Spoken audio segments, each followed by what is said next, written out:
محترم بینندگان گرامی، نشر نوبتی برنامه اطلاعاتی اخبار را از تلویزیون تاجیکستان منظور شما می‌نماییم. در استودیو با شما مرجانه شریفова. تاجیکستان در حقیقت سرزمین زیبا و دارای طبیعت ناتکرار است. مخصوصا در فصل بهار تاجیکستان بازم دلفریب و نظربا می‌گردد. کوه‌های سربافلاک و تل و تپه‌های گلپشت باعث بازم بیشتر جلب گردن سیاحان به مملکت می‌گردند. اکثر این گونه گیاه‌ها که در شرایط و اقلیم تاجیکستان می‌رویند و نشأ و نما می‌یابند، در باره تراوت داشتن همچنین خصوصیت طبابتی دارند.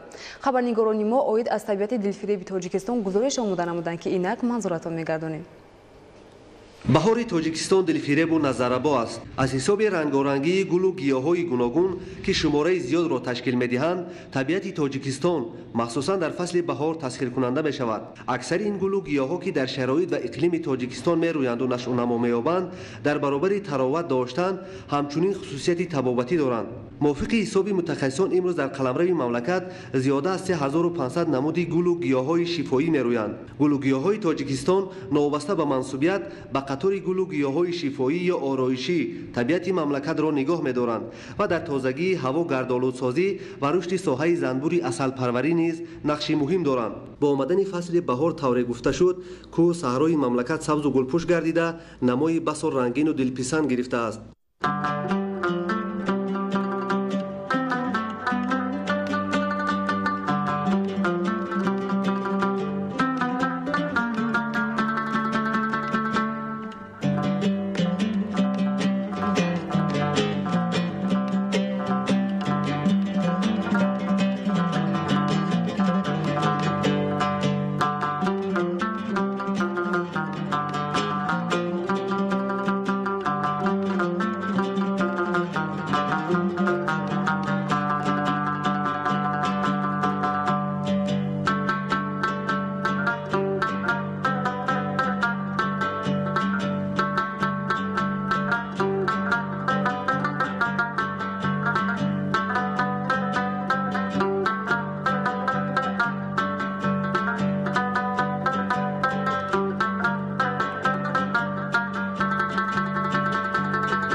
رنگارنگی طبیعت تاجیکستان در فصل بهار همچنین از حساب میدان‌های باغ‌های درختان میوه‌دار و آرایشی تامین می‌گردد که در دوران استقلالیت میدان همه گونه باغ‌ها زیاد کرده شده است. در برابر آن که باغ‌ها در رنگارنگی طبیعت تاجیکستان مخصوصا در فصل بهار نقش کلان می‌گذارند، باغداری از بخش‌های افضلیت‌ناک و منفعت‌آور ساحه کشاورزی مملکت به حساب می‌رود. توسط رشد بیشتری باغداری می‌توان به پیشرفت و ترقیات ساحه کشاورزی نائل گردید و منفعت زیاد به دست آورد. رشد ساحه کشاورزی و تامین امنیت آذوقه‌واری از هدف‌های استراتژی حکومت جمهوری تاجیکستان اعلام گردیده برای نائل شدن به این هدف دوام سال‌های صاحب استقلالی تدبیرهای زیاد عملی شده است. پایتخت مملکت شهر دوشنبه در روزهای بهار باز هم سبزرنگ و دلرباتر گردیده است. مهمانان و ساکنان پایتخت در گلگشت و خیابان‌های شهر قدم زده از تماشای گل‌های رنگارنگ و میسزاران سبز آن حلاوت می‌برند. باید گفت که در شهر دوشنبه برای دوره بهار آمادگی‌ها هنوز از 1 نوامبر سال گذشته آغاز گردیده تا امروز در حدود پایتخت 106240 بیخ نهال درخت و بوته‌ها شنانده شدند. از این مقدار درختان سایه‌افکن زیاده از 8000، آرایشی قریب 30000، میوه‌دهنده 5315 و بوته‌ها 2525 بیخ را تشکیل می‌دهند. خصوصاً شناندن گل‌های موسمی و بسیار ساله وسعت تازه گرفته در این دوره بیش از 4,30,133 دانه گل شنانده شده است. از این شماره گل موسمی قریب 872,000 دانه و بسیار ساله 297,498 دانه را تشکیل می‌دهد. همچنین در گوشه و کنار شهر 1,139,000 پیازک گل لاله کاشته شد که امروزها این لاله‌ها شکفته به پایتخت حسن نو و جلوه تازه می‌بخشند. در مجموع در شهر دوشنبه تا امروز بیش از 4 میلیون گل‌های رنگارنگ شنانده شد. ده‌ها هزار متر مربع میسزار کرده شده است. در مرکز مأموری ولایت مختار کوهستان بدخشان شهر خوروق تحت عنوان سیر گلها آزمون گلهای رنگارنگ و نمایش فروش نهال و گل بوته‌ها کوچه گلهای صدبرگ و تخم گل و گیاهای گوناگون دایر گردید. در این چوره‌بینی خواجگی‌های نهال پروری حدود ولایت اشتراک نموده نمودهای هر خیلی نهال‌های میوه‌دهنده و سایه‌افکن را به سودا گذاشتند. یکی از چنین چوره‌بینی‌ها تحت عنوان سیر گلها در مرکز ولایت مختار کوهستان بدخشان شهر خوروق دایر گردید. علاوه یارمارکه فروش نهال‌های درختان میوه‌دهنده و محصولات کشاورزی برگزار شد. در این چوره‌بینی اداره و مؤسسه‌های دولتی، تشکیلات‌های جمعیتی، خواجگی‌های دهقانی و شخصان علاهیده شرکت فعالانه داشتند. در آزمون سیر گل به قضاوت حکمان اساساً گل‌های خانگی پیشکش گردیدند. معلوم است که در بدخشان بهار نسبت دیگر مناطق تاجیکستان دیرتر آغاز گشته تا این دم فقط در شرایط خانه پرورش گل امکان دارد. از روی گفت ساماندهندگان این آزمون از طرف گلپروران به معرض تماشا نزدیک 2000 عدد گل‌های خانگی و زیاده از 100 نوع تخم‌های گل و گیاها گذاشته شدند. رهبریت مقامات اجرایی حکومت دولتی ولایت مختار کوهستان بدخشان و هیئت حکمان گل‌های به نمایش گذاشته را از نظر گذرانده با صاحبانشان هم صحبت گشتند.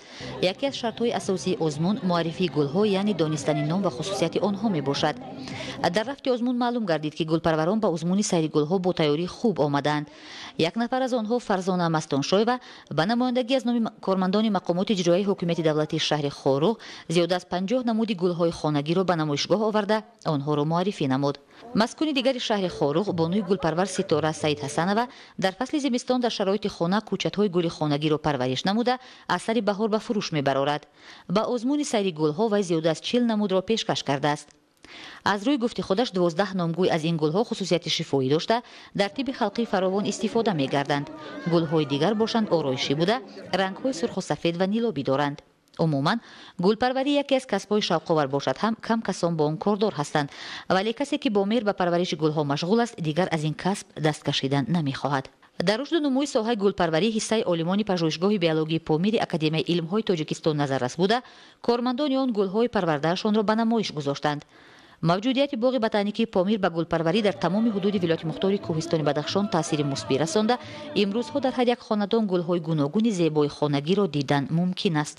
هیئت حکمان و مسئولان مقامات اجرایی حکومت دولتی ولایت مختار کوهستان بدخشان و شهر خوروق محصول دست همه اشتراکچیان آزمون را دقیقاً از نظر گذراندند.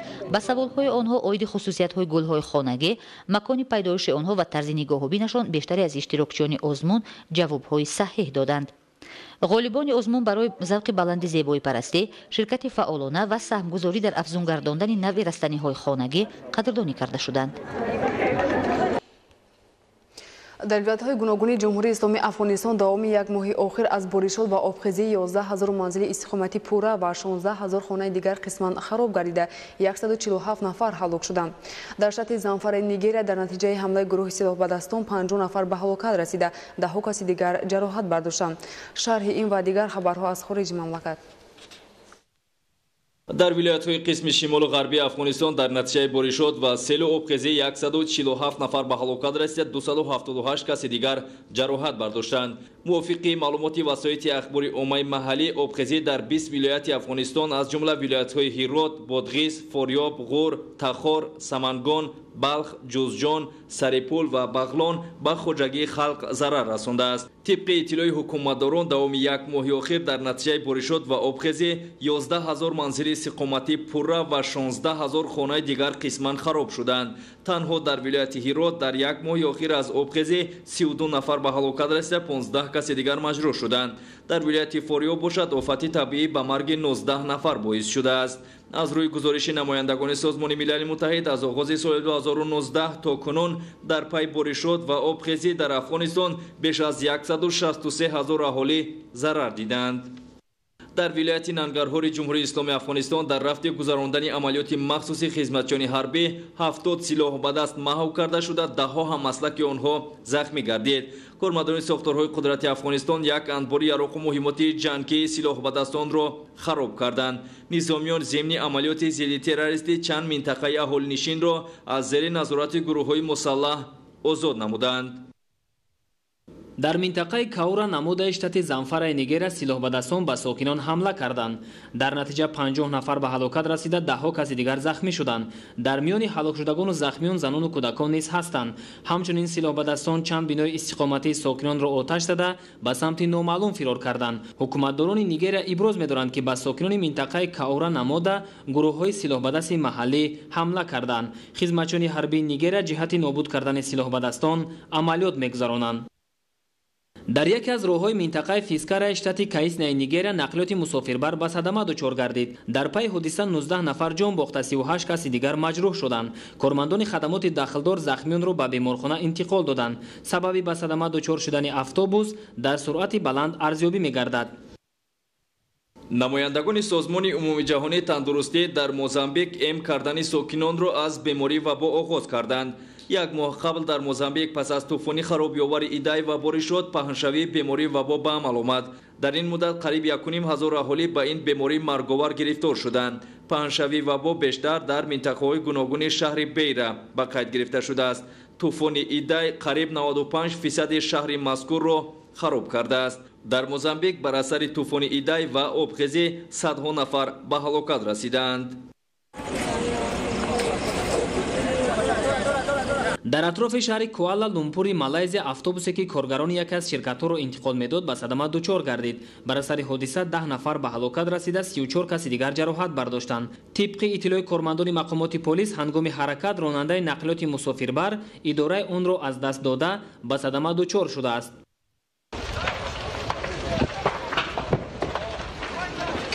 дар пойтахти Украина якбора дар 4 бинои истиқоматӣ сӯхтор сар зад. аз рӯи маълумоти шоҳидон дар як манзили истиқоматӣ таркиш рух дода, сипас сӯхтор ба амал омадааст. алангаи оташ дар муддати кӯтоҳ биноҳои истиқоматии дигарро фаро гирифт. ба гуфтаи кормандони хадамоти дахлдор, сабаби сар задани сӯхтор дар таркиши зарфи гази табиӣ арзёбӣ мегардад.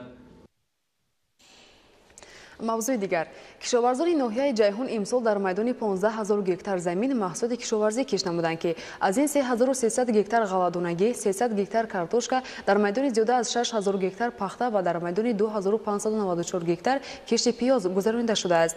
дар майдонҳое ки пиёз киш шудааст, ҳосили пухта расидааст ва ҷамъоварии он рӯзҳои наздик оғоз мегардад. гузориши хабарнигоронамон аз ноҳияи ҷайҳун.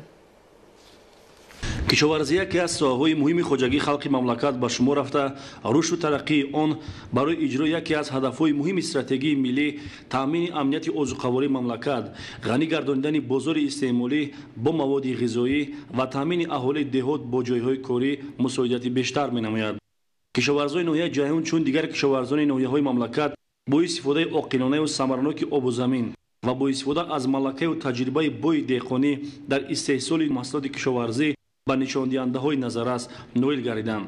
истифодаи оқилона ва самараноки ҳар як қитъа замин барои деҳқонони ноҳия вазифаи аввалиндараҷа маҳсуб ёфта, дар ин самт онҳо масъулияти баландро бар дӯш доранд. ин аст ки имрӯзҳо киштаҳои деҳқон сарсабзу назаррабо ба назар расида, аз меҳнати соҳибдилона ва бо баракати онҳо шаҳодат медиҳад.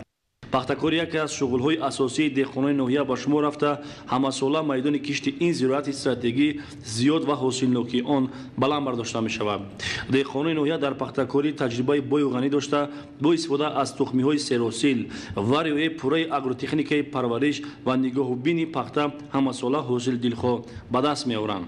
дар ноҳия дар майдони муайян кишти зери плёнка гузаронида шуда, аллакай пунбадонаи киштаи деҳқонон аз замин сар кашидааст. кишоварзони ноҳияи ҷайҳун дар майдони зиёда аз 15 000 гектар кишти зироатҳо гузаронданд. аз он ҷумла дар майдони 3300 гектар кишти ғалладонагӣ, гандум, ҷав, дар майдони 300 гектар кишти картошка гузаронида шудааст аз тарафи кишоварзони ноҳияи ҷайҳун. айни ҳол кишти пахта дар саҳро гузаронда истодаанд ки аллакай майдони 6400 гектар кишти пахта гузарондем ки дурнамо 8350 гектарро дар бар мегирад. деҳқонони ноҳия дар истеҳсоли дигар номгӯи маҳсулоти кишоварзӣ таҷрибаи ғанӣ дошта, бо истифода аз таҷрибаи андохта ҳосилнокии зироатҳои кишоварзиро баланд бардоштанд.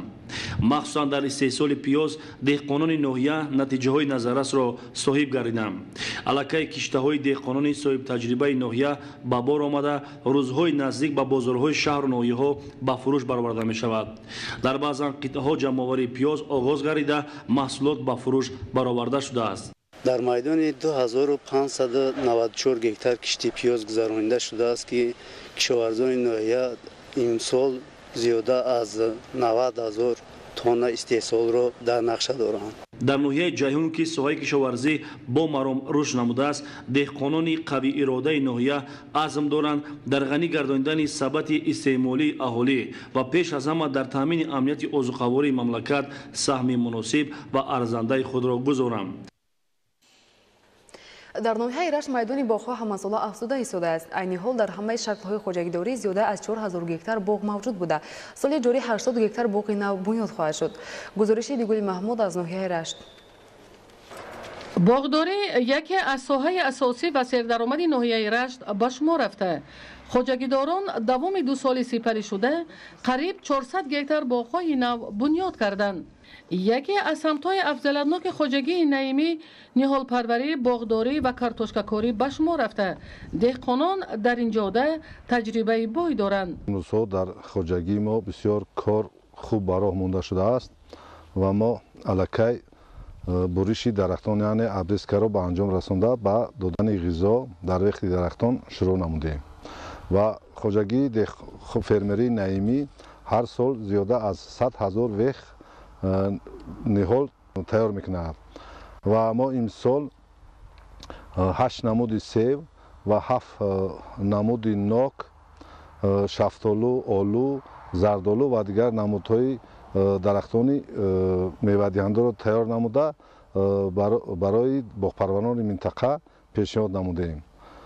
бо фарорасии фасли баҳор дар қидаҳои алоҳида боғбонони соҳибтаҷриба ба пайванд кардани ниҳолону нарм кардани дарахтон машғул мебошанд.